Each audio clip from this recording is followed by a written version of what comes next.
So let's consider this other question on Carnot cycle. To watch the first solution video on Carnot cycle, please do well to look at the comment section and you'll find a link to that particular video. Now this question says a Carnot engine operating between 400 degrees Celsius and 40 degrees Celsius produces 130 kilojoules of work. Determine I, the engine thermal efficiency, II, the heat added, III, the entropy changes during heat rejection process. So now let's get down all our parameters. We're given the first temperature T1 to be equal to 400 degrees Celsius. Second temperature T2 to be equal to 40 degrees Celsius. And we were given that work added, is equal to, the work added is equal to 130 kilojoules. 130 kilojoules of work was added. The first question says we should find the isothermal efficiency. And from our previous videos, we have been able to derive that isothermal efficiency is equal to T1 minus T2 divided by T1 multiplied by 100%. So the first thing we need to do is to convert these temperatures into Kelvin, right? So first temperature T1 equals 400 degrees plus 273 to convert it to Kelvin. So let's get this addition and see. 400 plus 273, that gives us 673 Kelvin.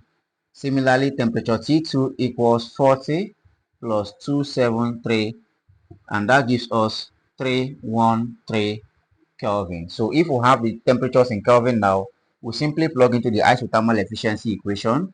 Isothermal efficiency becomes 673 minus 313 divides 673. The whole of this now multiplied by 100%.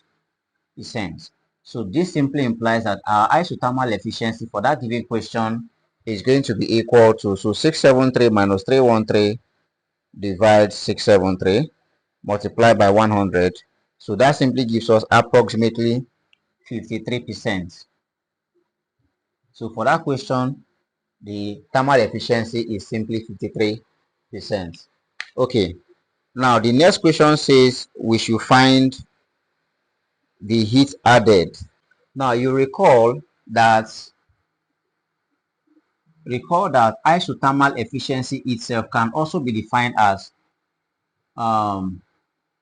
net work done, okay, net work done all over heat added, This can be given to us as our isothermal efficiency. So since we already know our isothermal efficiency to be 53%, which is approximately 0.53. So this means 0.53 is equal to, we know the work done given to us as 130 kilojoules. So we have 130 by 10 to the power of 3 in joules divided by heat added or heat supplied. So if we cross multiply, we are going to have that heat supplied is equal to 130 by 10 to the power of 3 divides 0.53. So this simply implies that the heat added is going to be equal to, let's find 130 by 10 to the power of 3 divides 0.53.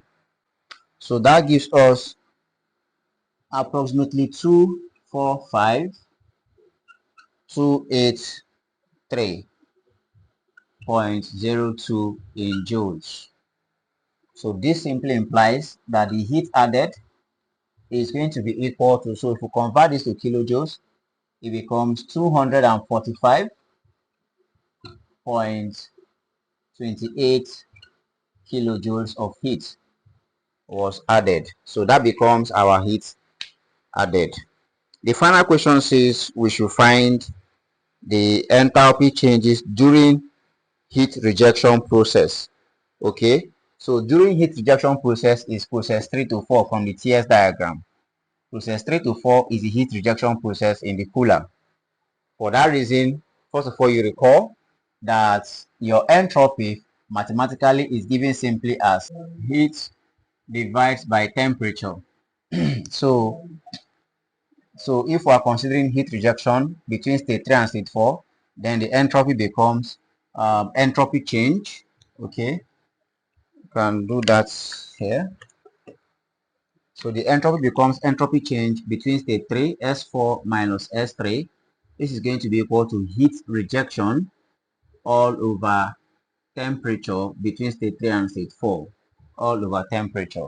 And this temperature is simply temperature between state 3 to state 4, which is the temperature operating here.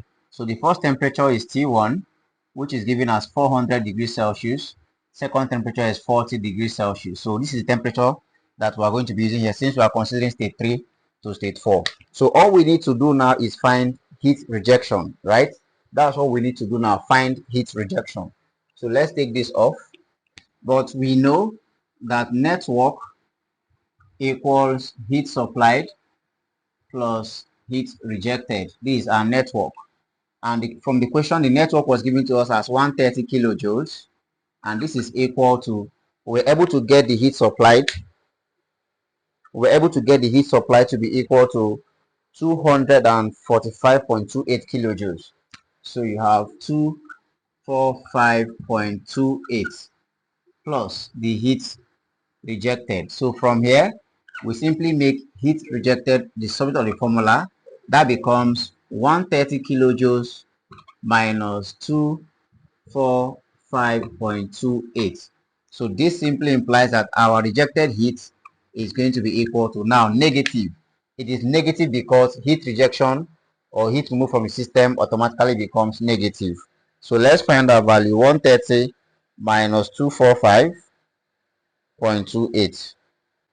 So this gives us negative 115.28. So we have negative 115.28 kilojoules. So if we have this to be the heat rejected, then we can now plug into this equation to find our entropy change. So we can do that here. Entropy change, S3 minus S4 is now going to be equal to, so we have the heat rejected, which is now 115.28. So we are going to solve with the absolute value, keeping the negative sign aside. Negative sign just shows heat rejection. So we have 115.28 divided by the temperature change. Now the temperature between state 3 to state 4 is the second temperature, 40 degrees Celsius. And remember, we converted this 40 plus 273. So that temperature gave us 313 Kelvin. So simply divide by 313 Kelvin. So this gives us our entropy change. Divide 313. So remember, this is in kilojoules. Okay, this is in kilojoules. So you multiply here by 1000 by 10 to the power of 3, please, because it's in kilojoules. Okay, so if you do that, you're going to have your entropy change to be equal to 368.31. 368.31 in joules per kilograms Kelvin. So this becomes our entropy change between state 3 and state 4, which is the heat rejection phase. Alright guys, so I'm sure you found this video very interesting and helpful.